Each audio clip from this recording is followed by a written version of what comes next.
Prologue. The message that ended my marriage came from a man who did not exist. Oliver Grant, Ethan knows, call me. I stood beside our bed with Dominic's phone in my hand and read the notification twice. Oliver Grant. I knew Dominic's relatives, his closest friends, his attorneys, and the people who worked beside him every day. I had never heard that name before. But I knew Ethan. And only minutes earlier, I had heard him say something I could not stop thinking about. Hannah deserves the truth, Ethan said. A floorboard creaked beneath my shoe. Both men turned toward the hallway. For one sharp second, Dominic looked caught off guard. Then his expression closed. That is enough, Ethan, he said, his voice low and controlled. Ethan held his brother's gaze, his jaw tight. I stepped into the living room. What is going on?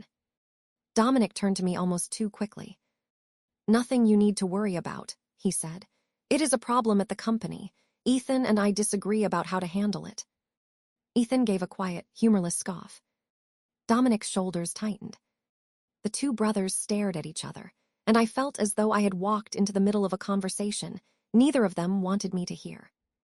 Then Ethan looked at me, and his expression softened. Good night, Hannah, he said. He crossed the room and pulled me into a warm hug.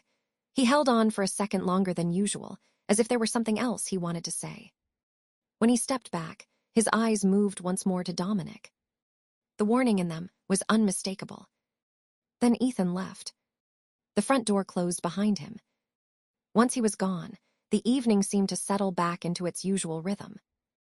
Dominic kissed my forehead and asked about the artist's studio. He opened a bottle of wine while I told him about Julian's new paintings, and within minutes, everything felt normal again. The brief tension between the brothers had been unusual, but they had argued about the company before. At the time, I had no reason to believe this disagreement was any different. I let it go. A few minutes later, I reached into my purse to call Julian and realized my phone was not there. Then I remembered placing it on a work table beside a jar of paintbrushes. I left my phone at the studio, I said. Use mine, Dominic replied. It's upstairs on the nightstand. He did not hesitate. He did not follow me. By then, Ethan was gone, and Dominic believed the danger had gone with him. He had no idea it was waiting for me on the screen of his phone. The bedroom looked exactly as it had that morning. My robe hung beside Dominic's clothes. His book lay open on the nightstand. Our wedding photograph stood on the dresser, both of us laughing beneath a shower of flower petals. Everything in that room told me I was safe. I picked up his phone and entered the passcode. Our wedding anniversary. The screen opened, and the notification appeared. Oliver Grant, Ethan knows, call me. The message itself did not prove anything, but something about it felt wrong. Maybe it was the urgency. Maybe it was Ethan's name. Maybe it was the memory of the way he had held me before leaving, as though he wanted to protect me from something he had not found the courage to say. My thumb hovered over the screen. Then I opened the conversation. At first, the messages did not make sense. Room 714, come after 9. Use the garage entrance. Hannah thinks I'm in Providence. I stopped breathing. I scrolled upward. There were hotel names, dates, private jokes, and excuses I recognized because Dominic had given them to me. A meeting that had run late. A client dinner. A problem at a construction site. A weekend when Ethan had supposedly needed his help. Then I found the message that revealed who Oliver Grant really was. Dominic, Olivia, stop texting. Hannah is downstairs. Olivia. My best friend. The woman who had known me since I was 11 years old. The woman who had held my hand through my mother's surgery, helped me plan my wedding, and fastened the buttons on my dress before I walked down the aisle. Oliver Grant was a second phone number belonging to Olivia Hart. Dominic had saved it under a man's name because he believed I would never look twice. My entire body began to shake. The life I had trusted was collapsing in front of me, and some desperate part of me was still trying to hold on to something solid. Maybe that was why I gripped Dominic's phone so tightly that my fingers began to ache. I kept reading. There were months of messages, hotel room numbers, photographs, plans made while I had been sitting in the next room. Olivia had written, "She trusts us so completely that sometimes I almost feel bad." Dominic had replied, "Do not talk about her right now." Almost. She almost felt bad. I did not scream. My entire body was shaking. The life I had trusted was collapsing in front of me, and some desperate part of me was still trying to hold on to something solid. Maybe that was why I gripped Dominic's phone so tightly that my fingers began to ache. Then instinct took over. I photographed every word with the old tablet we kept in the bedroom drawer. Then I returned Dominic's phone to the nightstand exactly as I had found it and went downstairs. I still do not know why I did not run straight to him, shove the evidence into his hands, and demand an explanation. Maybe I was too shocked to move the way a normal person would. Maybe some part of me had simply shut down. I was devastated. I was watching my entire life break apart, yet Dominic noticed nothing. When I came downstairs, he did not even look up in a way that suggested anything was wrong. He did not see that my world had shattered. He did not understand that our marriage was already over. He did not know that I knew everything. He poured me a glass of wine. To him, the evening was still ordinary. Everything was still under control. To understand why I took that glass and said nothing, you have to understand what had just happened to me. My world had not been destroyed by strangers. It had been destroyed by the two people I trusted most, the man I had built my life around, and the woman who had been beside me for more than half of it. Chapter 1. Long before I found that message, I believed that paying close attention could protect me. As a little girl, I would stand before a painting longer than most adults had the patience to. I did not understand technique. I could not tell oil from acrylic, and I had no idea why one canvas was worth $50 while another was insured for more money than my mother would earn in a decade. But even then, I understood something important. Artists saw the world differently. They noticed the color hidden inside a shadow. They saw loneliness in an empty chair and hope in a window left open after a storm. They took ordinary things and made people look at them twice. My mother used to say I had that gift too. Not the gift of painting. We discovered early that I could not draw a straight line without making it look anxious. But I could see. I could stand in a room full of noise and find the one quiet detail that mattered. My mother, Evelyn Carter, taught me to value ordinary things long before I understood how quickly they could disappear. A warm coat in a Boston winter. A roof that did not leak. Soup waiting on the stove after a long shift. She worked as a nurse at a city hospital and raised me alone. My father left when she told him she was pregnant. For years, my mother softened that truth. She said he had been young. She said he had been frightened. She said some people ran from responsibilities they were not strong enough to face. I learned the less gentle version from one of her old friends. He had seen the positive pregnancy test, packed a bag, and disappeared before the week was over. My mother never spoke badly about him. She simply worked more shifts. Because of her, I learned two things very early. Love was not proven by what people promised. It was proven by who stayed. I earned a full scholarship to one of Boston's oldest universities and studied art history.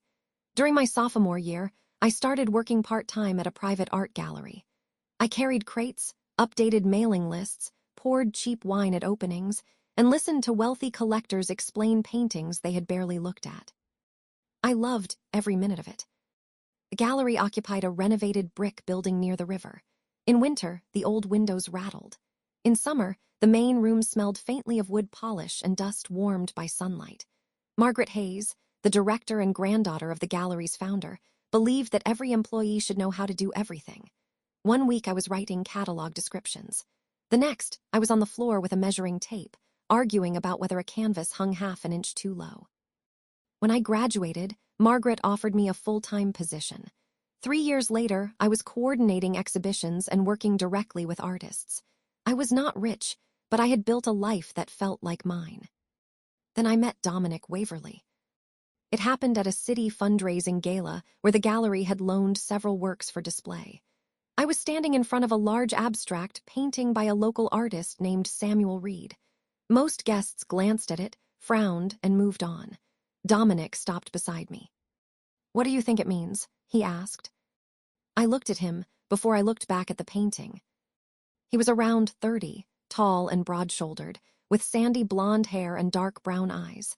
His tuxedo fit too well to be rented. He carried the easy confidence of a man who was used to being listened to. "I think asking what it means is the fastest way to miss what it does," I said. His eyebrows lifted. "And what does it do?" "It makes you uncomfortable." He smiled. "Does it? You've been staring at the red section for almost a minute, but you keep pretending you're looking at the whole canvas." He turned toward me fully. "Maybe I like red. Maybe you don't like being told where to look." That made him laugh for real. We talked for 10 minutes about the painting, then about the gala, then about the rain striking the tall windows. Only after that did he introduce himself. "Dominic Waverley." I knew the name immediately. Waverley Group was one of the largest family-owned construction and development companies in New England. Their signs stood in front of luxury apartment buildings, hospitals, office towers, and historic restoration projects throughout Boston. I took a small step back without meaning to. Dominic noticed. "I don't bite," he said. "You probably don't. Your family lawyers might." He laughed so loudly that 2 people turned toward us. The next afternoon, Flowers arrived at the gallery with a card asking me to have lunch with him. I said no. He sent no second bouquet. Instead, he came to the gallery on Saturday, spent 40 minutes looking at work by unknown local artists, bought a small painting, and asked me in person. I said yes. At our first lunch, I told him everything I thought might scare him away. My father had left. My mother was a nurse. I still counted prices at grocery stores even though my scholarship had kept me out of debt. I could not imagine spending more on a watch than my mother had spent on her first car. Dominic listened without interrupting. When I finished, he said, "You're telling me this like it's a warning." "Maybe it is. It sounds more like a list of reasons to respect you." That was the moment I began to fall in love with him. For a long time, I would remember that answer as proof that he had seen me clearly. Later, I understood that being seen by someone was not the same as being safe with them. Love could make an intelligent woman explain, weigh details she would have recognized immediately in someone else's life. And noticing everything did not protect you if you kept choosing not to name what you saw. Chapter 2. Dominic and I dated for 2 years before he proposed. He did it privately in the empty gallery after closing. Margaret had arranged for the staff to leave early and told me a donor wanted to discuss an acquisition. When I entered the main exhibition room, the lights had been dimmed, and the Samuel Reed painting from the gala hung alone on the far wall. The same painting we had been discussing the night we met. "You bought it?" I asked. Dominic smiled. "The day after the gala." I stared at him. "I worked here, how did I not know?" Margaret stepped briefly from the side corridor, looking pleased with herself. "Anonymous purchase," she explained. "Strict confidentiality, he was annoyingly persuasive." Then she disappeared again. Dominic walked me toward the painting. I had nowhere to hang it without ruining the surprise, so Margaret kept it in storage for 2 years. "You planned this for 2 years." "I hoped for it, there is a difference." Then he knelt beneath the red shape that had started our first conversation and asked me to marry him. My best friend, Olivia Hart, helped plan the wedding. Olivia and I had met when we were 11. Her parents had moved into the apartment across from ours after her father lost his job. She had expensive shoes and a frightened expression. I had a second-hand bicycle and no patience for shyness. By the end of the week, we were inseparable. She was beside me through high school heartbreaks, college applications, my mother's surgery, and every small victory in between. When Dominic entered my life, Olivia was the first person I called. At first, she did not trust him. "Men like that don't understand women like us," she told me. "What does that mean?" "It means he's never had to worry about rent. You have. That changes people." I thought she was protecting me. Later, when Dominic proved patient and generous, she changed her mind. She became one of his loudest supporters. At our wedding, she stood beside me in a pale blue dress and cried harder than my mother. She fastened the buttons on my gown with shaking fingers and whispered, "He looks at you like you're the only person in the room." For 5 years, I believed I had been given the kind of marriage my mother never had. Dominic worked long hours at Waverly Group, especially after his father began stepping back from daily operations. I worked at the gallery and eventually became senior curator. Our schedules were full, but we created rituals that made the life between our jobs feel protected. Sunday breakfast. One weekend away every winter. Dinner with my mother twice a month. Dominic remembered the names of artists I cared about. I learned enough about permits, zoning boards, and concrete costs to follow his complaints after a difficult day. We lived in a renovated brownstone in Beacon Hill. It had tall windows, creaking floors, and a kitchen too beautiful for the simple meals we usually cooked. The Samuel Reed painting hung in our living room. I thought it represented the beginning of us. Looking back, I can identify the first changes. Dominic began taking his phone into the shower. He started receiving late messages that he answered with the screen angled away from me. He became more attentive in ways that felt almost rehearsed. Flowers for no reason, a bracelet after he missed dinner, a weekend at a coastal hotel after 2 weeks of coming home past midnight. I noticed. Of course I noticed. But each explanation sounded reasonable on its own. A complicated project in Cambridge. A demanding client. His father pressuring him to take over more responsibility. His brother Ethan threatening to leave the company after another argument with their father. Olivia also had reasons to be around more often. She had started a boutique marketing agency and landed Waverly Group as a client. I was proud of her. Dominic said she understood the company's image better than the large firms they had hired before. Sometimes she joined us for dinner after meetings. Sometimes Dominic drove her home because her apartment was supposedly close to one of his project sites. Once, when I arrived late to a restaurant, I found them laughing over a private joke. They both became quiet when I sat down. "What did I miss?" I asked. "Nothing," Olivia said too quickly. Dominic reached for my hand. Ethan did something stupid. Olivia was helping me figure out how to keep it out of the press. That explanation made sense too. I had known Olivia for more than 20 years. I had slept on her bedroom floor, held her hair while she was sick, loaned her money when her business nearly failed, and trusted her with every insecurity I had. She had been my maid of honor. Dominic was my husband. Suspicion felt uglier than trust, so I kept choosing trust. I did not understand that trust offered to dishonest people does not make them honest. It only gives them more room to lie. Chapter 5. Dominic called me 43 times that first night. I know because my phone displayed every missed call when Julian returned it to me at the gallery the next morning. There were messages too. "Hannah, where are you? Please answer. Whatever you think happened, let me explain." That final message told me exactly what kind of explanation he planned to give. Not an apology. Not the whole truth. A version of events designed to make me doubt what I had seen. I blocked his number. Then I blocked Olivia. For 3 days, I stayed in the apartment above the gallery storage space. It smelled faintly of dust, coffee, and old wood. The bed was narrow. Pipes knocked inside the walls whenever someone downstairs used the sink. It was the least beautiful place I had slept in for years. It was also the first place where I felt safe. My mother came on the second night.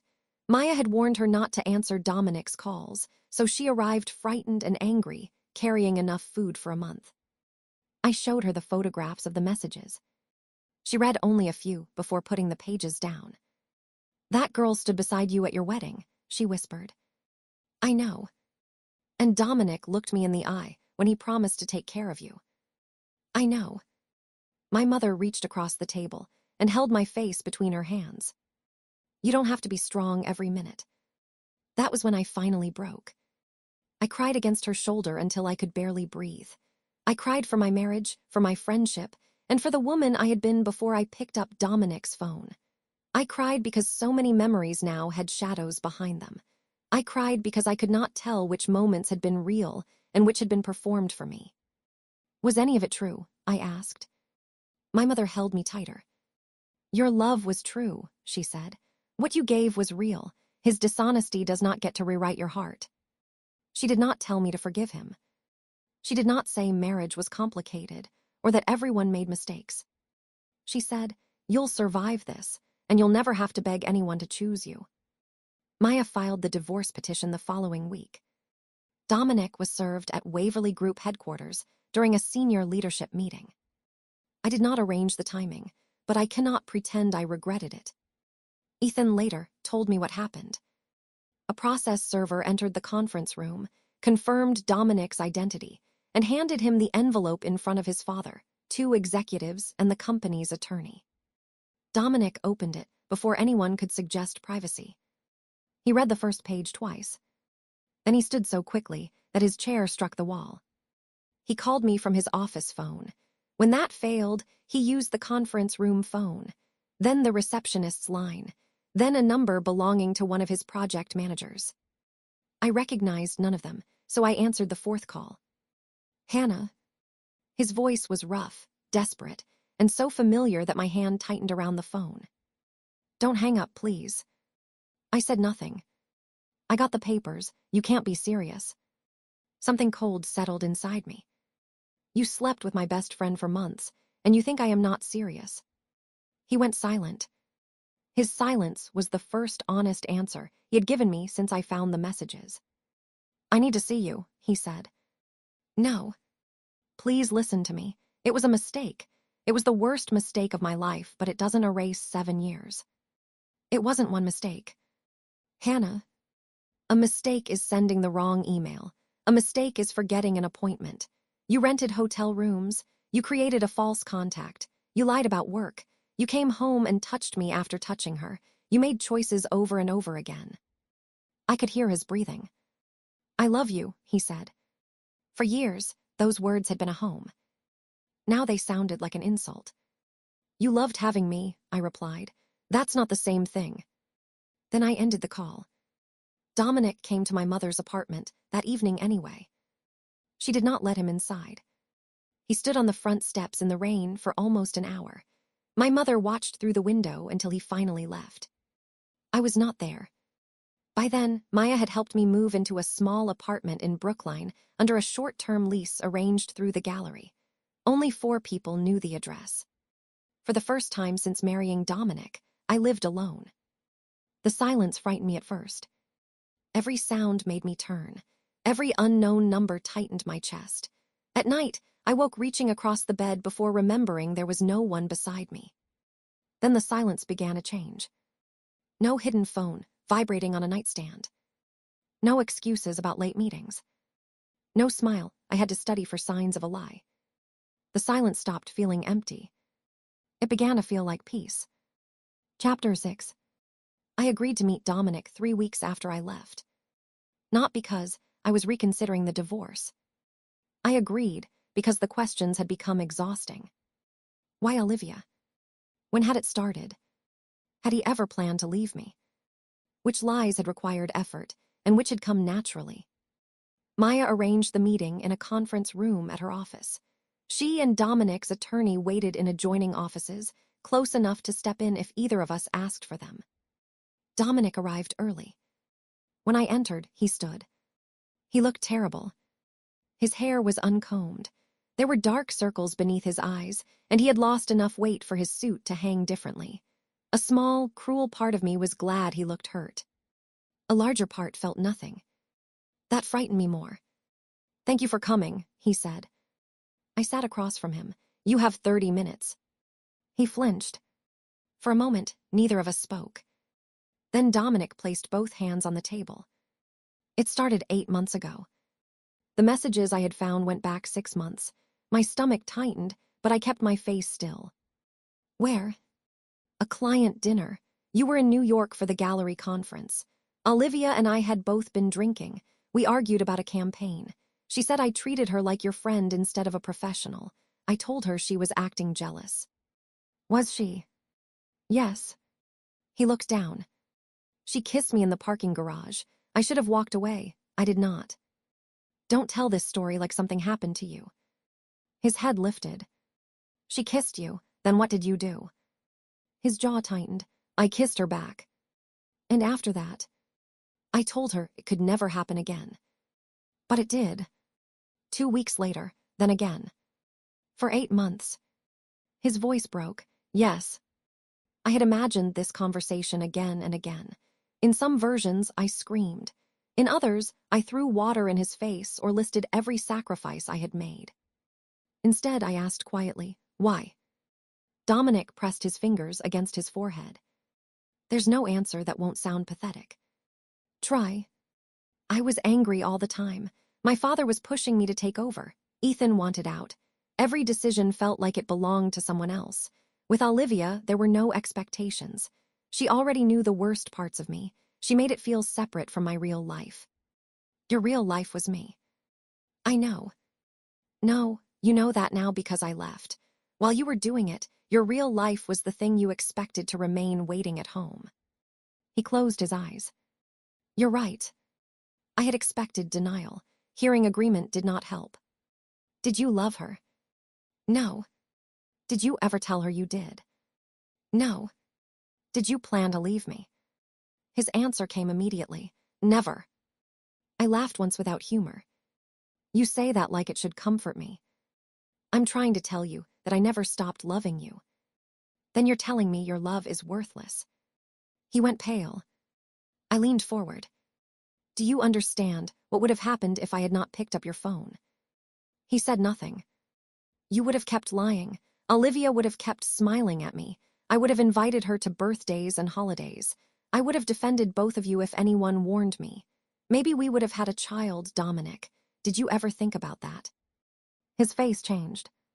We had been discussing children for the following year. We had even talked about turning the smaller guest room into a nursery someday, though we had not bought anything or made plans. Hannah, I would have ended it. When? Soon. You had 8 months. He looked down at his hands. Ethan saw us leaving the Harbor Hotel the night before. He confronted me at the office the next morning. That evening, he came to the house and told me I had until you got home to tell you. That was what we were arguing about when you walked in. I remembered Ethan's expression in the hallway. Were you going to tell me? I was trying to decide how. That's not what I asked. He did not answer. I nodded slowly.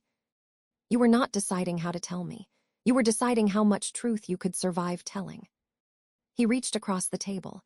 I moved my hands into my lap before he could touch me. I'll do anything, he said. Therapy, full access to my phone. I will leave the company if that is what it takes. We can sell the house. We can move. I will spend the rest of my life proving this was not who I am. It's who you were every time you chose it. People can change. I hope you do. Hope flashed across his face. I continued before he could misunderstand. But I don't have to stay and watch. His shoulders dropped. Please don't end our marriage without giving me a chance. I stared at him. I gave you a chance every day we were married. You were the one who ended it. I am only making it legal. He began to cry. I had seen Dominic cry twice before. Once when his grandmother died, and once when his father survived a heart attack. He hated losing control in front of anyone. That day, he covered his face with both hands and wept. For one terrible second, I wanted to cross the room and comfort him. The instinct was old, trained by years of love. I stayed in my chair. Compassion did not require reconciliation. His pain did not create an obligation for me. When the 30 minutes ended, I stood. Dominic looked up at me. Is there someone else? He asked. The question was so absurd that I almost smiled. No. Then why won't you give us time? Because being alone is not worse than being betrayed. I walked out of the room without looking back. Chapter 7. Olivia tried to reach me through every person we both knew. She emailed my work account. She sent letters to my mother's apartment. She left a package at the gallery containing photographs from our childhood and a handwritten note that began, "Please remember who I was before I did this." I returned the package unopened. 2 months after I left Dominic, she appeared outside the gallery. It was nearly 9 at night. We were preparing for an exhibition, and I had stayed late to supervise the installation. When I stepped outside, Olivia was standing under the awning. She looked smaller than I remembered. Her hair was pulled back, her face was pale, and she wore the gray coat I had helped her choose the year she started her company. For a second, memory tried to place her back where she belonged, across a kitchen table, beside me in a dressing room, laughing in the passenger seat of my first car. Then I remembered the hotel messages. "I need 5 minutes," she said. "No. Hannah, please." I started walking toward the parking garage. She followed. "I lost the Waverly contract," she said. "Dominic won't speak to me. Half our friends have stopped answering my calls." I turned around. "Are you telling me the consequences because you think they are an apology?" Tears filled her eyes. "I'm telling you I lost everything." "You didn't lose it, you traded it." She shook her head quickly. "I never meant for you to find out like that." "How did you mean for me to find out?" "I didn't. I thought it would end." "Then why did you keep going back?" Her mouth trembled. "Because I was jealous of you." The honesty surprised me. Olivia looked down at the sidewalk. "You always had less than I did, but somehow you were happier. Your mother loved you. You knew what you wanted. You got the scholarship. You built a career. Then you met Dominic, and he looked at you like you were the only person in the room. So you decided to prove I was not." "No, maybe. I don't know anymore." "You knew enough to lie." "I hated myself every time I saw you." "Not enough to stop." She covered her face, crying now. "Once, I would have put my arms around her automatically." I remembered being 14 and sitting beside her after her parents' divorce. I remembered sharing a dorm bed when she visited me at college. I remembered her fastening the buttons on my wedding dress with shaking fingers. Those memories were real. So was what she had done. "Did you love him?" I asked. She lowered her hands. "I thought I did." "And now?" "He told me I destroyed the best thing in his life. He said seeing me made him sick." The unfairness of that answer struck me immediately. "Dominic destroyed our marriage with you," I said. "Do not let him hand you all of his guilt just because he cannot carry it." Olivia stared at me. "That doesn't excuse you," I continued. "You were my friend. You knew every fear I had. You stood beside me when I promised my life to him, and then you helped him make a joke out of those promises. But he was my husband. He does not get to behave as if you did this to him." She began crying harder. "I'm sorry," she said. "I know that's not enough, but I am, if there's anything I can do." "There is." Hope appeared in her face. "Leave me alone. Don't contact my mother. Don't come to my work. Don't ask our friends to carry messages." "Forever?" I looked at the woman who had known me for more than half my life. "Yes." Her face crumpled. I walked away. Some endings do not need shouting. Some doors close quietly because there is nothing left on the other side that belongs to you. Chapter 8. For the first few months, Dominic behaved as if regret were an action. I did not know all of that at the time. I learned it later, mostly from Ethan. About 4 months after I left, Ethan asked Maya whether I would agree to speak with him. I nearly refused. He was Dominic's brother, and part of me still resented the moment he had stood in my living room, hugged me goodbye, and walked out while knowing the truth. But I also remembered the ultimatum I had overheard. We met in a quiet coffee shop near Maya's office. Ethan looked more tired than I had ever seen him. "I owe you an apology," he said before I had removed my coat. "Yes, you do." He accepted that without flinching. He told me he had discovered the affair by accident. The night before I found the messages, he had left a late meeting at the Harbor Hotel, where Waverly Group was holding a construction conference. In the underground garage, he saw Dominic and Olivia step from the same elevator. They were not holding hands, but they were standing too close. Olivia touched Dominic's face before walking toward her car. Ethan confronted him at the office the following morning. At first, Dominic claimed it had happened once. Ethan told him that if he did not tell me the truth, Ethan would call me himself. Only then did Dominic admit that the affair had been going on for 8 months. "I should have called you immediately," Ethan said. "Instead, I gave him until that evening to tell you himself. I told myself a few hours to confess was different from protecting him. Then you came home. I hugged you goodbye and still walked out without telling you. Why did you leave when you already knew he was lying to me? Because he promised he would tell you the moment we were alone. I wanted to believe my brother was capable of doing one decent thing without being forced. And when he did not tell me, at 9 that night, he texted me that he had confessed and that you needed space. I believed him. The next evening, after he found your ring, he admitted that you had discovered the messages yourself. So he lied to you too. Yes, but you were the one who paid for my willingness to believe him. The admission did not erase Ethan's silence, but it explained why he had not called me that night. He also told me what happened after I left. Dominic started therapy twice a week. He stopped drinking. He moved out of the brownstone because every room reminded him of me. He resigned from 2 social clubs and ended the contract with Olivia's company. Ethan had been planning to leave Waverly Group because of their father, but he agreed to stay temporarily and oversee several major projects while Dominic stepped back from daily operations. He made lists of everything he could change.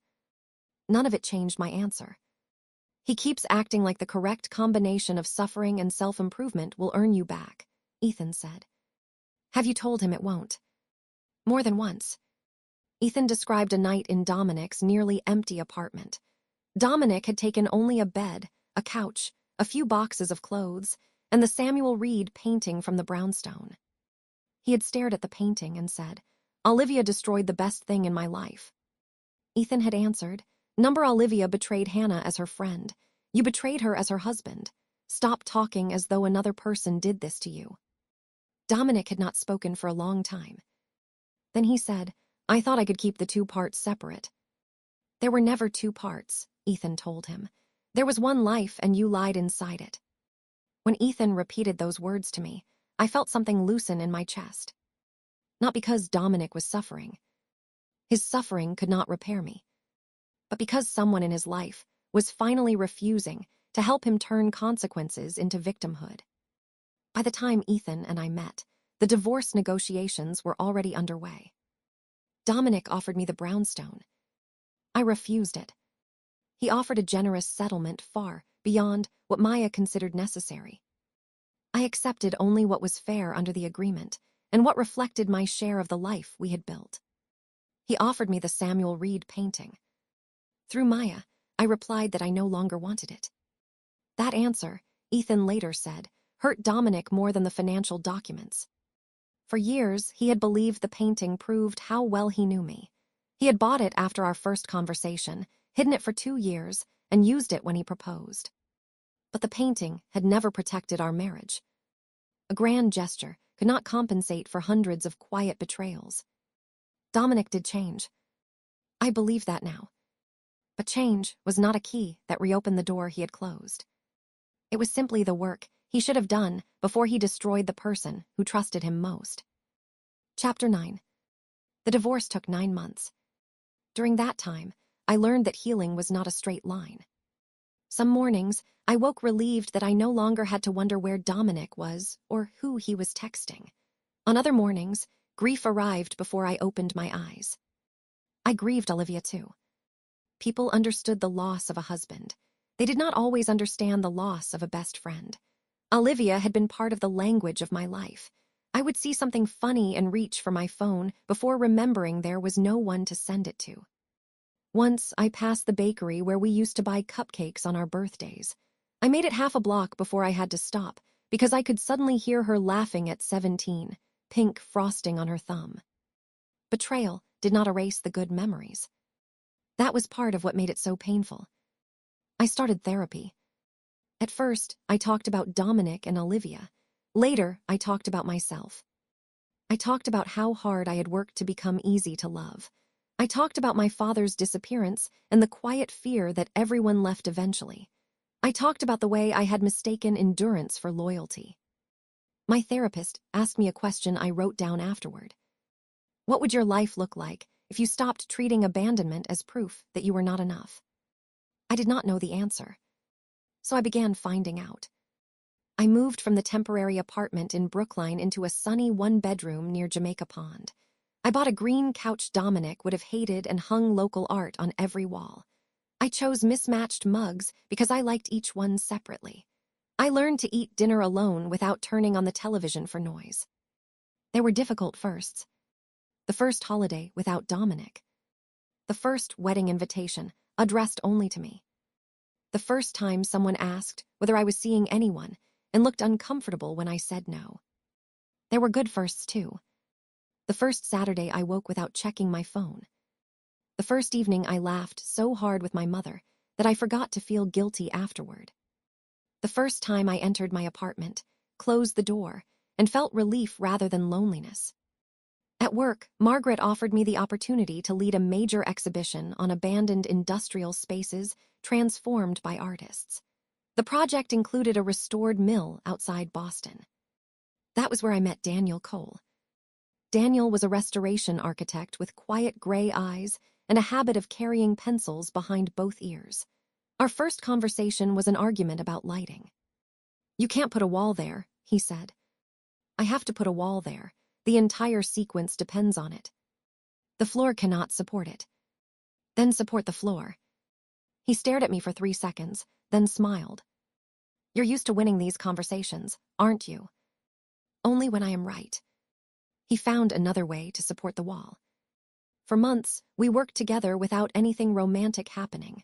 He knew I was divorcing. He never asked for details I did not offer. Sometimes we had coffee after site meetings. Sometimes he sent me photographs of strange architectural details because he knew I would notice them. Once, during a storm, he drove 40 minutes to make sure a leak had not damaged the paintings. He did not announce that he was reliable. He simply arrived. That difference mattered to me more than I wanted to admit. The day my divorce became final, I stood outside the courthouse with Maya beside me. The final judgment restored my name to Carter. Seeing Hannah Carter printed on the page felt like receiving back a piece of myself I had never meant to surrender. I traced the name once with my fingertip. Then I closed the folder and walked outside. Dominic came down the courthouse steps a few minutes later. He stopped when he saw me. For a moment, we were the only 2 people in the world. "Hannah," he said. His voice was quieter than I remembered. "I hope you find peace." I believed he meant it. "I hope you become someone you can live with," I replied. His eyes filled, but he nodded. Then we walked in opposite directions. Maya touched my arm. "How do you feel?" I watched Dominic disappear into the courthouse traffic. "Sad," I said, "and free." Both things were true. Chapter 10. Daniel asked me to dinner 6 weeks after the divorce became final. He waited until the exhibition had closed and our professional work together was finished. We were standing beside our cars after the final walkthrough when he removed both pencils from behind his ears and looked unusually nervous. "This is a date," he said carefully. "Not a work dinner, not coffee after a meeting. A date. You can say no and nothing between us has to become strange." I almost did say no. Not because I did not like him. I liked him enough to be afraid. Trusting another person felt like standing near the edge of a roof after surviving a fall. My body remembered danger even when the ground beneath me was steady. But fear had made too many decisions for me already. "One date," I said. His smile was slow and warm. "One date." He took me to a small restaurant where the tables were too close together and the dessert menu was handwritten. He asked about my mother, my favorite museum, and the first painting that had ever made me cry. He did not ask what Dominic had done. When he walked me home, he stopped outside my building. "I'd like to kiss you," he said, "but I'm not going to guess whether you're ready." I was not used to being given so much room to answer a simple question. The space he gave me felt unfamiliar, and that realization made me sad. Then I stepped closer. "I am ready." Our relationship grew slowly. Daniel did not try to rescue me. He did not compete with my past. When I had a difficult day, he listened without turning my pain into a test of his worth. The first time his phone lit up late at night, and my body reacted before my mind did, I told him what was happening instead of pretending I was fine. He turned the screen toward me. It was an automated, whether alert for a restoration site he was supervising. Then he said, "You never have to apologize for telling me when something scares you." The kindness in his voice made me cry. He did not tell me the fear was irrational. He sat beside me until it passed. Trust returned in small pieces. A key to my apartment. A toothbrush beside mine. His hand reaching for me in his sleep. The quiet certainty that he would say where he was going, and then be there. The first time he said he loved me, we were painting my mother's kitchen. There was white paint in his hair and a drop on his nose. He looked almost embarrassed. "I love you," he said.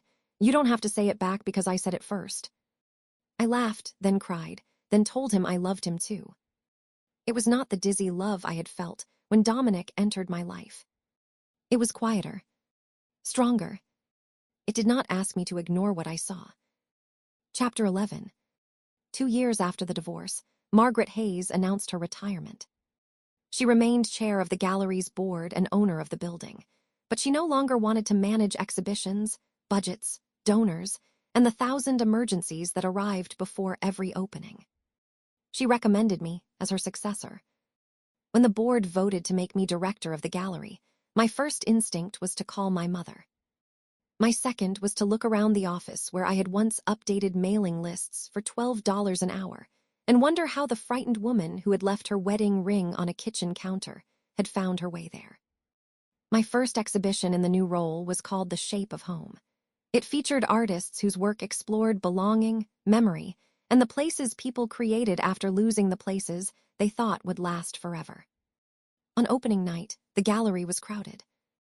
My mother stood near the entrance wearing a blue dress Daniel had helped her choose. Margaret moved through the room accepting congratulations as though my promotion had been her personal triumph. Daniel stayed mostly in the background, fixing a crooked label and making sure I remembered to eat. Near the center of the exhibition hung a painting by Julian Cross, the artist whose studio I had visited on the day I found Dominic's messages. The canvas showed a woman standing in the doorway of an unfinished house. Behind her, the old structure was burning. In front of her, there was no completed road, only open land and morning light. Julian had titled it "Leaving is also a beginning." I was speaking with a collector when I saw Dominic across the room. The opening was public, and Waverly Group had remained on the gallery's institutional mailing list for years. Still, I had not expected him to come. He stood near the entrance alone. For an instant, the past moved through me like a cold breeze. Then it passed. Dominic looked older, not ruined, not broken, just changed. The easy certainty he once carried had softened into something more cautious. Our eyes met. He did not approach immediately. He waited until the collector walked away, then stopped several feet from me. "Congratulations," he said. "Thank you." He looked around the gallery. "This is extraordinary." "I'm proud of it." His gaze moved to my left hand. Daniel and I were not married yet, but I wore the ring he had given me a month earlier. A simple oval diamond set in gold.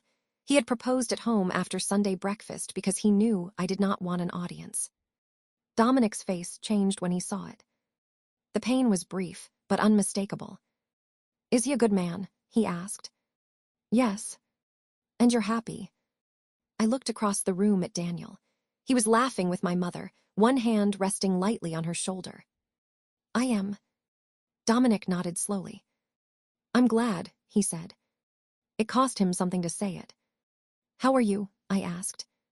"Better than I was, still living with what I did." I did not answer. He looked at Julian's painting. "I heard you never spoke to Olivia again." "I didn't." "Did you forgive me?" I considered the question. For a long time, I had thought forgiveness meant declaring that the harm no longer mattered. Later, I understood that I could release my anger without restoring access to my life. "I don't hate you," I said. "But no, Dominic, I did not forgive what you did. I learned to live beyond it. That is different." He closed his eyes for a moment. "I understand." This time, I believed he did. "I'll regret it for the rest of my life," he said. "Then use the regret well. Don't make another person pay for what you refuse to learn from." He looked at me with the expression of a man, standing outside a home where he no longer had a key. Goodbye, Hannah. Goodbye, Dominic. He left the gallery without looking back. Daniel came to stand beside me. Are you okay? He asked. I watched the door close behind the man I had once believed was my future. Then I looked at the man who had never asked me to become blind in order to love him. Yes, I said. And I was. Later that night, after the last guest left, Daniel and I stood alone in front of leaving as also a beginning. His fingers threaded through mine. What do you see? He asked. It was the same kind of question Dominic had asked me years earlier. But I was not the same woman. I looked at the burning house, the open land, and the light gathering at the edge of the canvas. I see someone who finally understands that losing a home is not the same as losing herself. Daniel kissed my temple. Outside, Boston was cold and bright. My mother was waiting for us at a late-night restaurant. There would be wedding plans, new exhibitions, ordinary mornings, and difficult days. There would be no perfect life. Only an honest one. My mother had taught me to value the ordinary things people ignored until they disappeared. A warm coat. A safe room. Food shared with someone who stayed. I had once believed Dominic was one of those things. He was not. But I was. I had stayed with myself. And that was how I found my way home. The end.